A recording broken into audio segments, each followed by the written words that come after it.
Muгалимди келип урушкан эжекени бардыңыздар, көрдүңүздөр. Интернетте ачсаң эле азыр ушул чыгып атат. Мага дагы тааныганда, тааныбаганда бардык ушул видеону жөнөтүп, мына жолукчандар ушундайсыңар, силер исламды кармагандар ушундайсыңар, араб кулсуңар силер, башка деп ар кимиси тааныганда, билгени да, билбегени да, маалыматы бары да, жогу да бүт ушул видеону мага жөнөтүп жатты.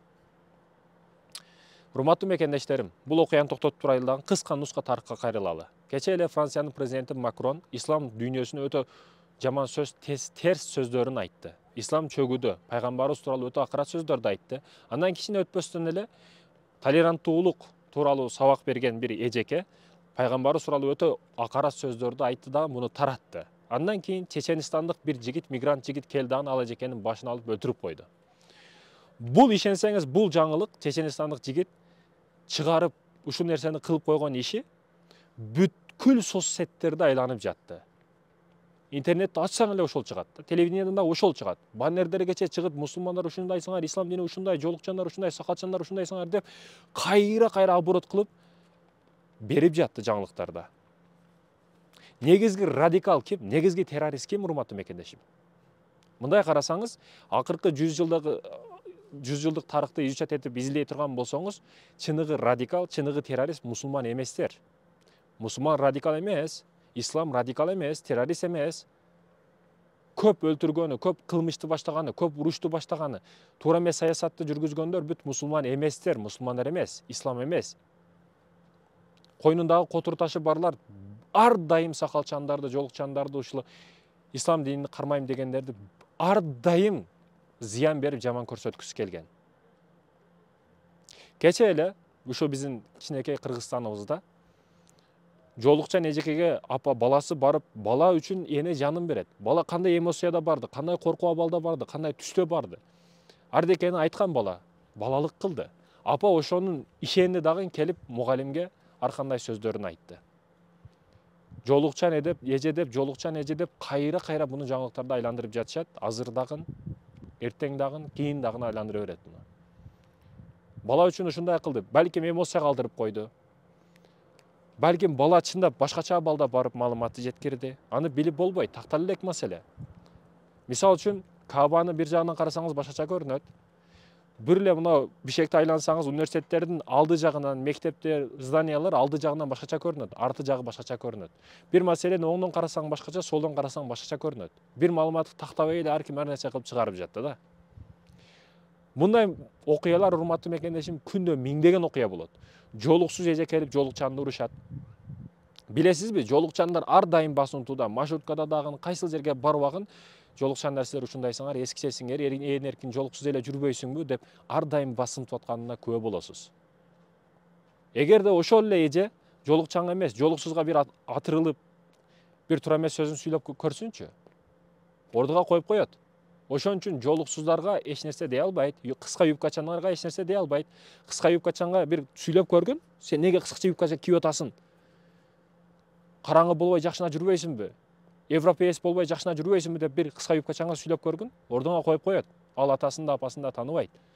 Бирок жолукчанга ошентип басынтып, ал байкуш жоож да, ал байкуш түз. Уруша берет калган. Мен маселени буга дагы айтып келбейм. Жоолук бул жөнөкөй материал. Жоолук бул жөнөкөй материал. Сакалга коюп дагы мусулмандын ичине, сыртына бүт мусулмандарга баа бере албайсың, урматтуу мекендешим. Бир адамга карап, жалпы мусулмандарга баа бере албайсың.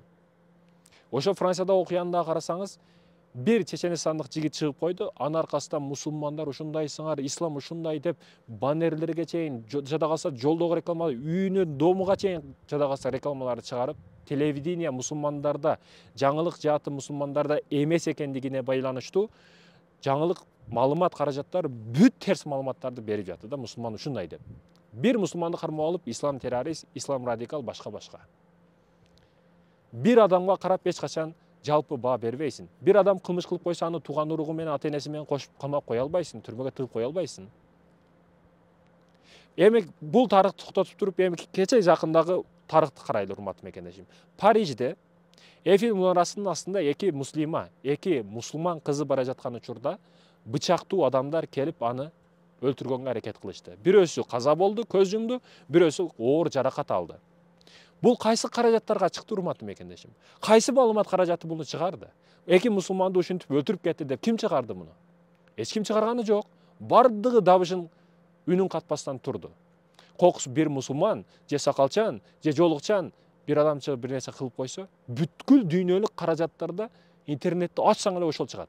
Кайра ошо чыгат. Жолукчан ушундай кылды, жолукчан эже келип ушинтип мугалимди урушту, сакалчан келип мынтип бирөөнү өлтүрүп койду, сакалчан келип мындай кылды деп, сүннөт кийип алган мындай кылып кетти деп, кайра ушинтип жаман көрсөтүп чыгара берет. Урматтуу мекендештерим, бир адамга карап бүткүл мусулмандарга диагноз коюп жыйынтык чыгара албайбыз. Кыска мынау 50-60 жылды изучать этип изилдесеңиз, чыныгы террорист, чыныгы радикал, ким ызуучуну баштаган, ким согушту баштаган, ага өзүңүз күбө болосуз. Урматтуу мекендештерим, мусулман бир туугандарым. Эжекени келип урушту мугалим, жоолукка тиешеси жок. Жоолукка, мисалы, урматтуу мекендешим, не десек болот? Бир сойкудагын үйүндө сойкулугун кыла берет, бирок көчөгө жоолукчан чыгат. Жоолук бул материал. Айтайын дегеним, жоолукка карап туруп, бүткүл мусулмандар ушундай экенсиңер го, ушундайсыңар дегенге болбойт. Бир сакалчан кылмыш кылып койсо, билип кылды, билбей кылды, айтор ал өзгө тиешелүү маселе. Бирок ал кылган кылмышты деп бүткүл үммөткө, бүткүл ислам динине силер ушундайсыңар. Мусулман адашат, бирок ислам дини эч качан адашпайт да. Ушуну тутуп биз билишибиз керек, урматтуу мекендештерим.